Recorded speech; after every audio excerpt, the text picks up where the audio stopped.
Fala galera do canal It's On Rock and Roll, sejam bem-vindos a mais um vídeo aqui no canal. E hoje eu trago para vocês aí, depois de bastante tempo, né, a quinta parte aqui dos discos subestimados, no qual eu estarei apresentando para vocês aí 5 discos, né, no caso aqui hoje eu selecionei discos de estúdio, mas também já gravei a respeito de álbuns ao vivo, que eu considero que não tiveram aí a valorização que mereciam, né. Então a gente vai estar abordando esse tópico, lembrando que como já saíram 4 vídeos, eu vou estar deixando linkado aí no card uma playlist com os 4 vídeos anteriores a respeito desse tema.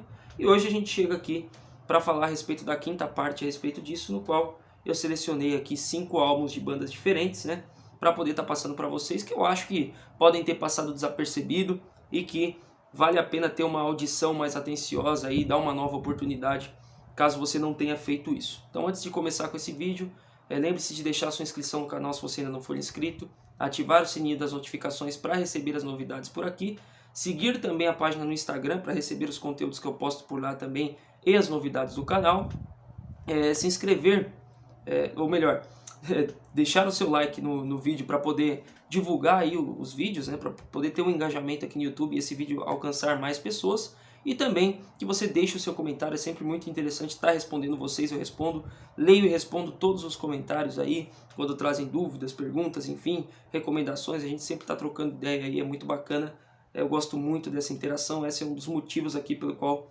eu tenho o canal. Você pode considerar também ser um membro, se você quiser ajudar um pouco mais aqui o canal, e também lembre-se que agora nas descrições dos vídeos tem as minhas últimas resenhas lá na plataforma 80 Minutos, na qual você pode ler os meus textos. Então, sem mais delongas, vamos lá para a seleção que eu fiz aqui, começando pelo disco do Pink Floyd, né, o Momentary Lapse of Reason. Se eu não me engano, esse álbum aqui é de 1987. É um álbum já, o primeiro trabalho do Pink Floyd sem o Roger Waters, né? Então ele já havia saído da banda, e aqui controle total do David Gilmour, né, nas composições, enfim, nas ideias do disco, junto com os outros integrantes originais, é claro, o Richard Wright e o Nick Mason. E o baixista, se eu não me engano, é um cara chamado Guy Pratt, alguma coisa assim, não sei exatamente como pronuncia, que é um baixista muito bom também, entrou muito bem na banda. E é um disco que eu vejo muita gente criticando, que é um disco sem graça, um disco fraco. E eu sinceramente já ouvi esse disco várias vezes, e tem alguns que você até entende, né, o porquê da bronca, o porquê da crítica, pelo contexto da época e tal. E esse daqui é um daqueles discos que eu, claro, não conheci ele na época, isso traz um elemento novo aí para discussão, né? Talvez no contexto da época faça sentido, a crítica e tal, mas hoje em dia, pegando ele para ouvir aqui, eu não consigo ver nada disso. Para mim não é um disco cansativo, ele é um disco que flui muito bem do início ao fim, todas as faixas são muito boas, né? Aqui tem músicas como Learning to Fly, Songs of Life, né, que abre, que é sensacional, The Dogs of War, olha só as 3 primeiras músicas como são boas, né? Tem aqui a New Machine, Terminal Frost, Sorrow, que encerra o álbum, né? Tem essa capa aqui, bastante icônica, né? Foi feita tendo todo o trabalho, né, de levar centenas de camas aqui para esse deserto, ou para essa praia, não lembro exatamente aqui, né, na areia, para poder fazer a fotografia para a capa do álbum, né? E assim, tem o elemento de não ter o Roger Waters, a gente sempre fica chateado quando sai um membro original da banda que a gente gosta e tal, né? Mas é um trabalho extremamente sólido, extremamente competente, eu gosto muito de ouvir esse disco aqui. E realmente esse daqui é um daqueles que eu não entendo a crítica. É claro que ele não está no nível do Dark Side of the Moon, é claro que ele não está no nível do Animals, por exemplo, do Wish You Were Here, enfim, mas é um grande disco, um disco muito bom aí, que vale a pena ser ouvido aí, se de repente você torceu um pouco o nariz por conta dessa saída do Roger Waters, ou porque a crítica em geral costuma não gostar do álbum, pelo menos escute, né? Se você de repente tentou escutar alguma vez já faz tempo, não gostou, ou você ouviu uma ou outra música e não se encaixou, tente ouvir o álbum na íntegra aí, com a mente aberta, né?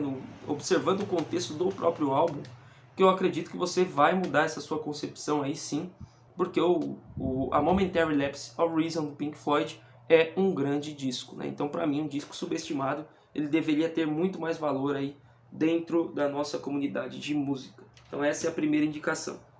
Outro disco, né? E aqui tenho falado bastante a respeito do Oyster Cult aqui no canal, né? E tem vários discos que são assim de certa forma desconhecidos. Tem os outros discos, uns 3 ou 4 que são populares, até mesmo que as pessoas não conheçam tão bem a banda, já ouviram falar. Mas eu trago aqui um disco que, no caso, os próprios fãs da banda, né, as próprias pessoas que conhecem aí, isso eu reparo observando, inclusive, canais gringos aí que falam a respeito de música, que falam a respeito da banda, né? E que costumam criticar bastante esse disco, o Clube Ninja, de 1985. Então vejam só que a capa já segue um padrão bem diferente, né? Padrão Blue Oyster Cult, tem aqui o símbolo e tal, mas ele é bastante colorido, né? Tem uma questão aqui espacial que sempre está presente, mas também um tanto, como é que eu posso dizer, um tanto mítica, né? Mitológica, assim, misturado. E é um disco que é gravado ali em meados dos anos 80 e ele tem bastante característico aquele som dos anos 80 com sintetizadores, o som de sintetizadores bem marcados, um tipo de som mais voltado para a rádio, né? Mais comercial de certa forma para poder vender, enfim. Mas isso para mim não tira o mérito do disco porque foi bem executado, né?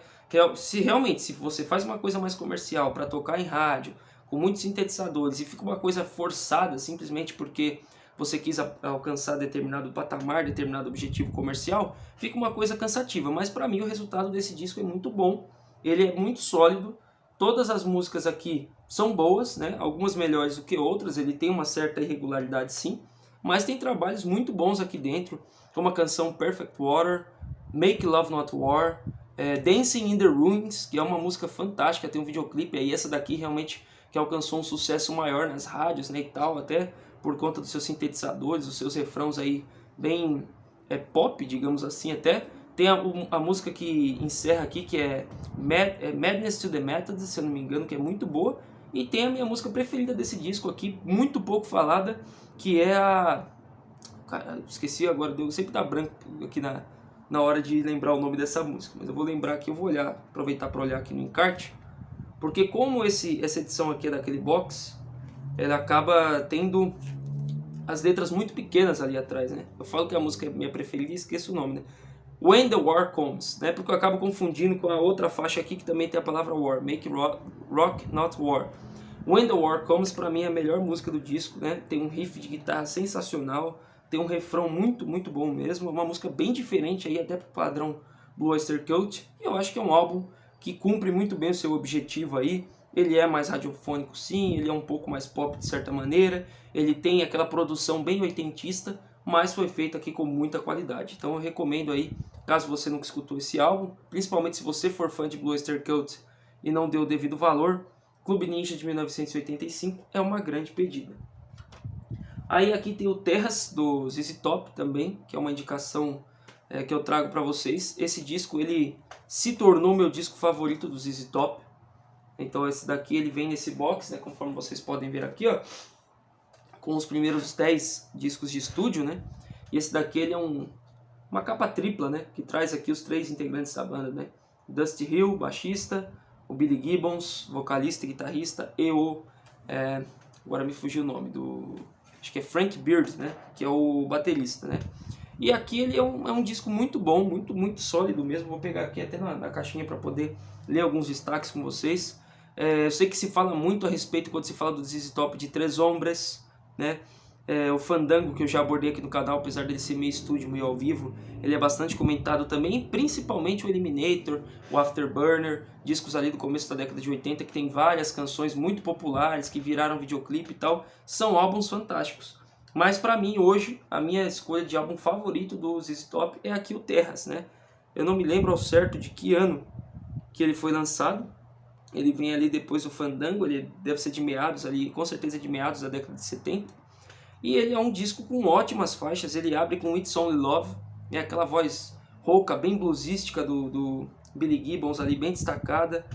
Nós temos outras músicas como El Diablo também, que é sensacional, né? O andamento da música e tal. Parece uma coisa ali meio mexicana tal, né? Enfim, com uma estética que o ZZ Top explora bastante, né? Uma letra bem legal, uma forma de cantar do Billy Gibbons também muito boa. Tem aqui também algumas outras músicas como $10 Man, que é muito boa. Outros destaques aqui também.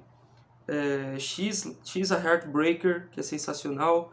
E a Sleeping in the Desert, que encerra, que também é muito boa essa faixa. Então é um disco que basicamente aí, todas as músicas são muito boas.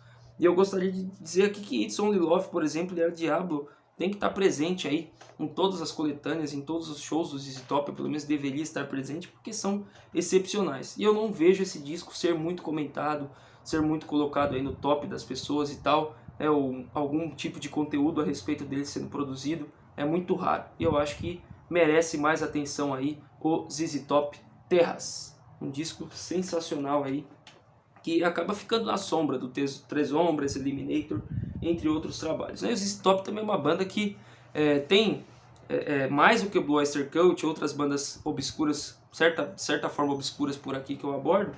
Ele teve um pouquinho mais de sucesso até mesmo aqui no Brasil, mas ainda assim é uma coisa que não é tão comum a gente ver conteúdos a respeito. E normalmente quando se fala a respeito da banda, fica restrito a 2, 3, 4 álbuns específicos. Então o Terras aqui acho que é uma boa pedida para quem nunca ouviu ainda. Aqui uma escolha até um pouco óbvia e bastante polêmica, talvez seja até o mais polêmico do vídeo, mas é o Metallica Reload. Eu gosto muito desse disco, né? Ele sai lá na sequência do Load de 96, o Reload sai em 97. A princípio era para ser aí um álbum duplo, mas acabaram saindo um em cada ano.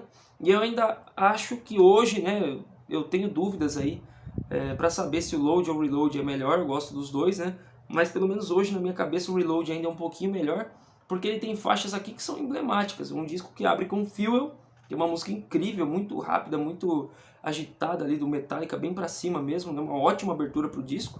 Tem a música The Memory Remains, que eu arrisco dizer aí que é meu top 3 de músicas do Metallica. Eu acho a construção dessa música genial, os solos de guitarra, o refrão, as pontes, enfim, tudo nessa música é muito boa. Tem músicas aqui também como The Unforgiven, a parte 2, que eu acho uma excelente continuação. Eu acho até que é a Unforgiven que eu mais gosto, por uma pequena vantagem lá em relação à primeira. Então só por essas 3 músicas aqui, já valeria dizer que o disco passa longe de ser aquela porcaria que as pessoas colocam, né? Muita gente torce o nariz aqui para esse disco. Muita gente deixou de ouvir o Metallica no Injustice for All, ou até mesmo no Black Album, no máximo os 4 ou 5 primeiros discos, né? Novamente eu digo para vocês que na época, pro contexto da época, faz sentido, a pessoa pode ter ficado chateada pela mudança de sonoridade, de direcionamento, foi um choque maior, mas passado todo esse tempo, eu acho que não custa nada revisitar, né? E entender hoje, no contexto, com uma cabeça atual aí, mais madura para a música, qual o caminho que a banda tentou seguir aqui, e perceber que, embora diferente, né, aqui praticamente já não tem quase nada, ou para não dizer nada, de thrash metal daqueles primeiros discos lá, mas é um disco de metal, um disco de rock pesado muito interessante. Como eu disse, tem esses 3 destaques, todos eles estão no lado A. Eu concordo que o disco dá uma pequena caída no lado B, se você considerar o vinil, né, as últimas faixas aqui, mas ele não é um disco que não tem nenhuma música que você vá pular, assim, tem umas menos inspiradas, outras mais, e tem essas 3 músicas que para mim são obras-primas, são músicas sensacionais do Metallica, e que se tivesse lá no Black Album, por exemplo, uma delas aí no meio, ninguém ia reclamar, ninguém ia falar que ela ficou abaixo das outras não. Pelo menos é o que eu acho, né? O pessoal já vai meio que ouvir esse disco aqui com bronca. Então o Reload do Metallica é um disco que eu acho que merece aí que você escute, até porque o Metallica não é uma banda com uma discografia extensa, apesar de ter uma carreira bem já duradoura, né? A banda não produziu tanto assim, e aí vai ficar parado lá ouvindo só os 3 ou 4, no máximo 5 primeiros discos, então não custa nada chegar aqui e dar uma oportunidade para esses discos, sobretudo o Reload. Você vai perceber que talvez ele realmente não está no mesmo nível, eu devo admitir aqui também, dos primeiros, mas ele é um grande disco do Metallica, ele tem grandes momentos aqui que você pode ter perdido simplesmente por bronca, né? Então, Reload do Metallica de 97 é um álbum também nessas condições.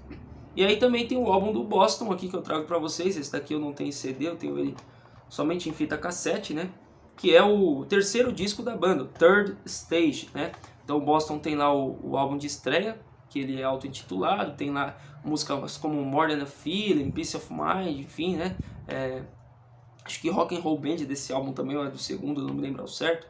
Tem o segundo álbum do Boston, que se eu não me engano se chama Don't Look Back, né? Eu sou um pouco confuso aqui com os títulos do álbum do Boston, e que são verdadeiras obras-primas, sim. Tem ali um hard rock, tem ali um pouco de Aora, até, enfim, bem interessantes, um som muito bom, vários clássicos dentro desses 2 discos. Enquanto o pessoal comenta a respeito desse terceiro aqui, o Third Stage, falam como se tivesse tido uma queda muito considerável, e eu não concordo com isso de maneira alguma, né? Até eu só vim ouvir o Third Stage na íntegra, né? Só conhecia a faixa Amanda aqui, para ser sincero com vocês, que é um dos hits do Boston também, que abre aqui o disco, né?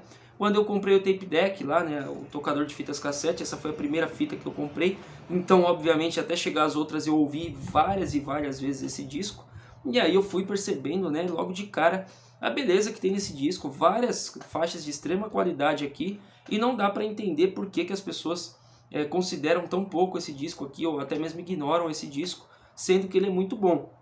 Então alguns destaques aqui, por exemplo, We Are Ready, que é a segunda faixa, tem algumas vinhetinhas aqui, como The Launch, né, que prepara aí para outra música, né, eu acho que tem uma outra aqui que acontece isso também.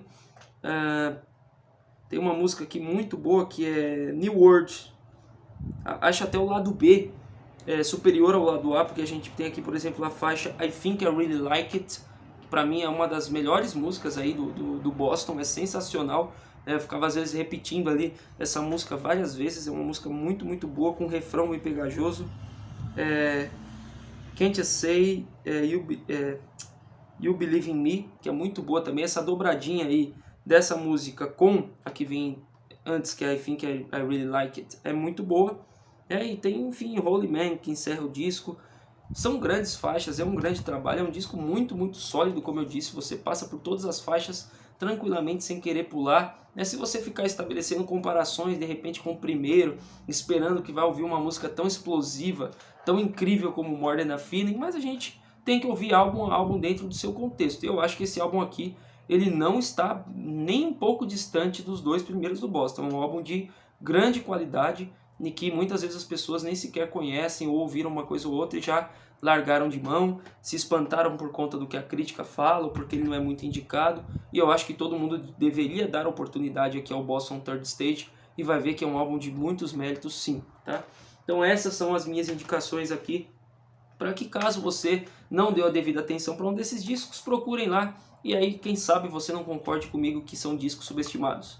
Então, relembrando, Boston Third Stage, Metallica Reload, ZZ Top Terras, Blue Oyster Cult com Clube Ninja e Pink Floyd com A Momentary Lapse of Reason. Essas foram as 5 indicações do vídeo de hoje. Lembrando que tem outros vídeos dessa série lá do começo do canal, fiquei um bom tempo sem gravar aqui a respeito desse assunto, que você pode conferir aí pelo link no card, e é claro, deixar suas sugestões aí no comentário de outros discos que você acha subestimado. Se você concorda ou discorda comigo, é claro que você pode discordar e você pode ter bons argumentos para isso, não tem problema nenhum a respeito, é assim mesmo que funciona a música. Mas eu acho que pelo menos para poder dizer que a gente não gosta de alguma coisa, a gente tem que ao menos ter ouvido isso com uma mente aberta, né? Sem ficar pensando que mudou o integrante, que mudou o som e já meio que se fechar e ouvir com má vontade. Dessa forma a gente realmente nunca vai perceber a beleza, os méritos desses discos aqui, olhando para eles separadamente. Então essas foram as minhas 5 indicações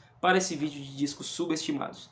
Se inscreva aí no canal se você não for inscrito, deixa o like se você gostou do conteúdo para ajudar na divulgação, siga a página no Instagram, comente aí que eu respondo todos vocês, né? Observem aí também os links na descrição.